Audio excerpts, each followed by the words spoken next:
जिला अधिवक्ता एसोसिएशन के सदस्यों ने कलेक्ट्रेट परिसर में प्रदर्शन करते हुए अनिश्चितकालीन बहिष्कार करने का ऐलान किया है। दरअसल कलेक्ट्रेट परिसर में बिल्डिंग बनाने की तैयारी की जा रही है। अधिवक्ता अपने बैठने के स्थान की मांग कर रहे हैं क्योंकि बनाए गए नक्शे में अधिवक्ताओं के लिए कोई बैठने की जगह नहीं दी गई है। इस मांग को लेकर अधिवक्ता पूरे कलेक्ट्रेट परिसर में स्टाम्प वेंडर की दुकानों को बंद कराकर अनिश्चितकालीन कार्यों का बहिष्कार करने की घोषणा कर चुके हैं। आपको बता दें कि पूरा मामला क्या है। दरअसल पुराने कलेक्ट्रेट परिसर में बने छायाकुंज तोड़कर नए भवन बनाने और तय स्थल से टीन शेड और उनकी कुर्सियां हटाए जाने की सूचना से कलेक्टर एडवोकेट आक्रोशित हुए हैं और वो गुरुवार को भी इसके लिए जोरदार प्रदर्शन उन्होंने किया था। कलेक्ट्रेट से निकलकर अधिवक्ताओं का समूह मुख्यमंत्री से मिलकर अपनी समस्या बताने के लिए उनसे मिलने गोकुल अतिथि भवन पहुंच रहे थे। इसको देखकर प्रशासन का हाथ पांव फूलने लगा क्योंकि मुख्यमंत्री योगी आदित्यनाथ लोकसभा चुनाव के लिए कार्यकर्ताओं में जोश भरने आने वाले थे और ऐसे में अगर मुख्यमंत्री से मिलने के लिए अधिवक्ताओं की भीड़ अचानक वहां पहुंच जाए और वो भी शिकायत लेकर, तो प्रशासन का हाथ पैर फूलना लाजमी होगा ही। प्रशासन ने जब मुख्यमंत्री के आगमन से पहले उन्हें हटाने का प्रयास किया तो उनका गुस्सा और फूट पड़ा। अधिवक्ताओं ने जमकर नारेबाजी की और मुख्यमंत्री से मुलाकात को लेकर अड़े रहे। प्रशासन और पुलिस के अधिकारियों के करीब 40 मिनट के मशक्कत के बाद अधिवक्ता शांत हुए और मामले के निस्तारण के आश्वासन पर मौके से लौट गए। अब आपको यह भी बताते चले कि आखिर अधिवक्ता अचानक इतने गुस्से में क्यों आ गए।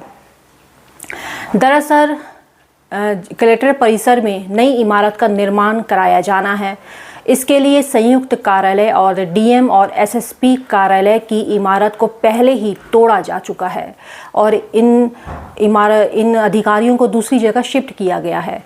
नए सिरे से हुई पैमाइश में आबकारी विभाग की चारदीवारी के नज़दीक से लेकर आपदा कार्यालय के आसपास सहित अन्य जगहों पर बने अधिवक्ताओं के अस्थायी छायाकुंज, टीन शेड आदि को हटाया जाना है। इसको लेकर अधिवक्ता कल और आज भी अधिवक्ताओं का गुस्सा कायम रहा और उन्होंने अनिश्चितकालीन हड़ताल की घोषणा कर दी है क्योंकि जो आश्वासन उन्हें अधिवक्ताओं को दिया गया था वो आश्वासन पूरा नहीं किया गया, जिसके बाद अधिवक्ताओं का गुस्सा दूसरे दिन भी कायम रहा और उन्होंने अब अनिश्चितकालीन हड़ताल कर दिया है।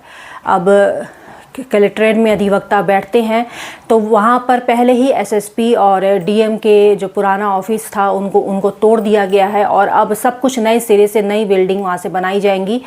तो डीएम कार्यालय भी दूसरी जगह शिफ्ट हो चुका है और एसएसपी सहित तमाम पुलिस अधिकारियों के जो ऑफिस हैं वो दूसरी जगह शिफ्ट कर दिए गए हैं।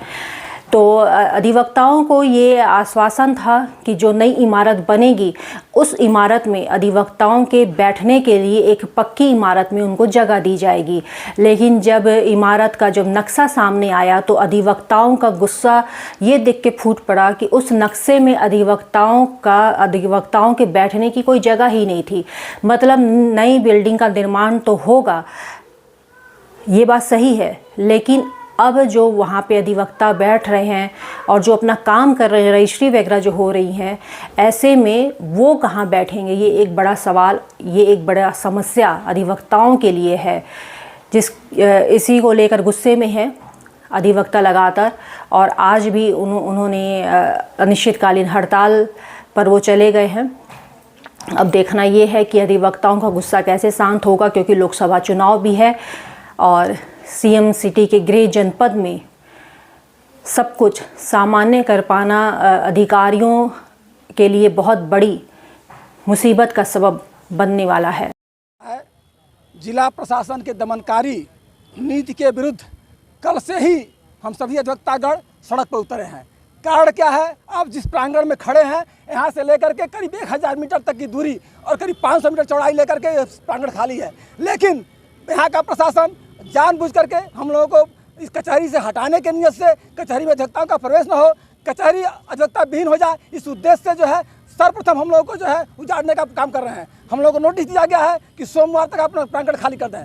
ऐसी परिस्थिति में हम सभी अधिवक्तागण उद्वेलित हैं। तो हमारी एक ही मांग है कि जब तक अगर एक भी टीन शेड किसी भी अधिवक्ता महोदय का हटाया गया तो उसके खिलाफ संघर्ष सड़कों पर होगा, खून बहेगा, बहेगा और ये सड़कें लाल हो जाएंगी। लेकिन मेरा कोई अधिवक्ता जो विस्थापित नहीं होगा जो है। 200 साल से व्यवसाय हम लोग कर रहे हैं। मैं रविंद्र कुमार श्रीवास्तव, पूर्व महामंत्री जिला अधिवक्ता एसोसिएशन जो है।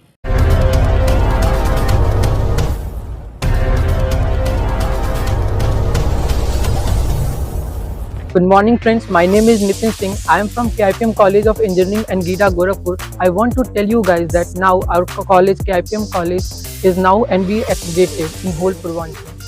आप सभी को मेरा सादर नमस्कार। मैं सौम्या राय KIPM कॉलेज की छात्रा जो कि CSC ब्रांच में हूँ। आप सभी को मुझे बताते हुए बहुत ही गर्व महसूस हो रहा है कि हमारा कॉलेज KIPM टेक्निकल कैंपस जो कि अब NBA एक्रीडेटेड हो चुका है। तो आप यहाँ आएँ, यहाँ की शिक्षा का लाभ लें और अपने करियर में एक नई ऊंचाइयों को प्राप्त। KIPM college of engineering and technology Geeta Gorakhpur NBA द्वारा स्वीकृत पूर्वांचल का एकमात्र संस्थान है जहां पर बच्चों को गुणवत्तापूर्ण शिक्षा, national and international top multinational कंपनियों में प्लेसमेंट और हाईली क्वालिफाइड फैकल्टी द्वारा पठन पाठन का कार्य कराया जाता है।